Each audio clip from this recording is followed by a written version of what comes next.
अंबेडकर की दूसरी शादी को क्यों ब्राह्मणों की साजिश मान रहे थे उनकी बिरादरी के लोग। बाबा साहेब की पहली शादी 1906 में हुई थी। वह तब 15 साल के थे और उनकी पहली शादी रमाबाई से हुई थी। बाबा साहेब अंबेडकर और उनकी पहली पत्नी रमाबाई। बाबा साहेब अंबेडकर और उनकी पहली पत्नी रमाबाई। अक्सर सवाल उठाया जाता है कि डॉक्टर भीमराव अंबेडकर ने जब दूसरी बार शादी की तो एक ब्राह्मण महिला से क्यों की। इस पर उनके समर्थक खासे नाराज भी हो गए थे, विवाद भी हुआ। खुद उनके बेटे और करीबी परिजन इससे खुश नहीं थे। वर्ष 1947 के आसपास बाबा साहेब डायबिटीज और ब्लड प्रेशर से काफ़ी परेशान थे। पैरों में दिक्कत बढ़ने लगी थी। समस्या इस कदर बढ़ी कि उन्हें गंभीरता से इलाज की सलाह दी गई। मुंबई की डॉक्टर सविता ने इलाज शुरू किया। वह पुणे के संभ्रांत मराठी ब्राह्मण परिवार से ताल्लुक़ रखती थीं। ऐसे ब्राह्मण परिवार से जिन्हें चित्पावन ब्राह्मण कहा जाता था, यानी सबसे कुलीन ब्राह्मण। सविता पढ़ने में काफ़ी कुशाग्र थीं। पुणे से आरंभिक पढ़ाई के बाद उन्होंने मुंबई से MBBS किया। इलाज के दौरान वो अंबेडकर के नज़दीक आ गईं। हालांकि दोनों की उम्र में अंतर था। जब शादी हुई तो न केवल ब्राह्मण बल्कि दलितों का बड़ा वर्ग खासा कुपित था। अंबेडकर के बेटे और नज़दीकी रिश्तेदारों को भी ये शादी रास नहीं आई। खटास ताजिंदगी बनी रही। पहली शादी कम उम्र में। बाबा साहेब की पहली शादी 1906 में हुई थी। बाबा साहेब तब 15 साल के थे और उनकी पहली शादी रमाबाई से हुई थी। शादी के बाद अंबेडकर की पढ़ाई जारी रही। बैरिस्टरी की पढ़ाई करने के लिए वह इंग्लैंड गए। लौटकर दलितों के उत्थान में जोर शोर से जुड़ गए। पहली पत्नी से 5 बच्चे हुए। केवल बड़े बेटे यशवंतराव ही लंबे समय जीवित रहे। बच्चे ज़्यादा पढ़ भी नहीं सके थे। यशवंतराव भी केवल मैट्रिक तक ही शिक्षा पा सके थे। हालांकि बाद में यशवंत ने रिपब्लिकन पार्टी ऑफ इंडिया बनाए, विधायक भी बने। बाबा साहेब काफ़ी व्यस्त रहते थे। पारिवारिक जिम्मेदारियों की ओर ज़्यादा ध्यान नहीं दे पाते थे। लंबी बीमारी के बाद रमाबाई का 1935 में निधन हो गया। अगले 13 सालों तक बाबा साहेब ने विवाह के बारे में सोचा भी नहीं।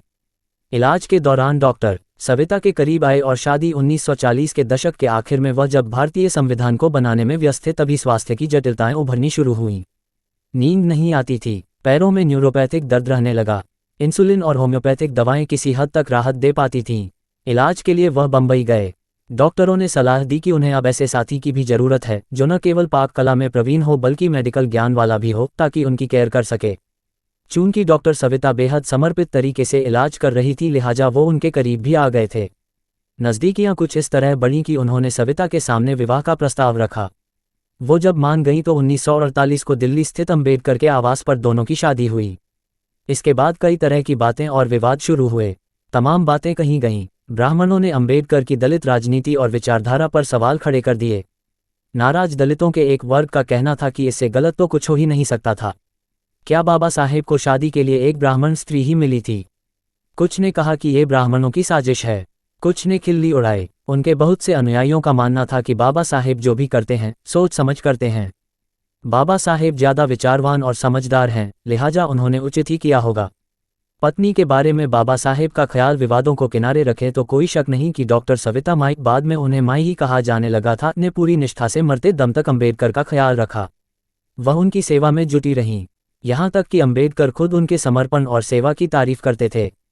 जब उन्होंने अपनी किताब द बुद्ध एंड हिज धर्म लिखी तो पहली बार में ये बगैर भूमिका के प्रकाशित हुई। 15 मार्च 1956 को बाबा साहेब ने इसकी भूमिका फिर लिखी। नई भूमिका के साथ किताब को फिर प्रकाशित किया जाना था। भावुक अंदाज में इसमें लिखा कि किस तरह उन्हें पत्नी से मदद मिली।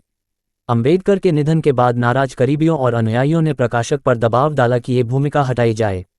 इस तरह वो फीलिंग्स लोगों के सामने नहीं आ सकी जो उन्होंने पत्नी के बारे में लिखी थी।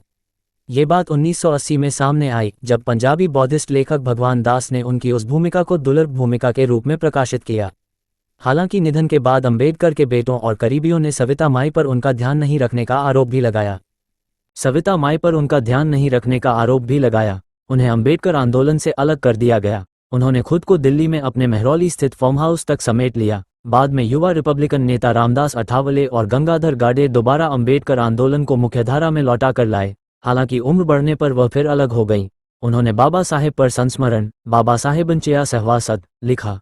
उन पर बनी फिल्म में योगदान दिया। सविता माई का वर्ष 2003 में 94 साल की उम्र में मुंबई के जे अस्पताल में निधन हो गया। सूचना सिर्फ मान्यताओं और जानकारियों पर आधारित है। यहाँ ये बताना जरूरी है कि यह मेरा वीडियो किसी भी तरह की मान्यता जानकारी की पुष्टि नहीं करता है। किसी भी जानकारी या मान्यता को अमल में लाने से पहले संबंधित विशेषज्ञ से सलाह लें। धन्यवाद।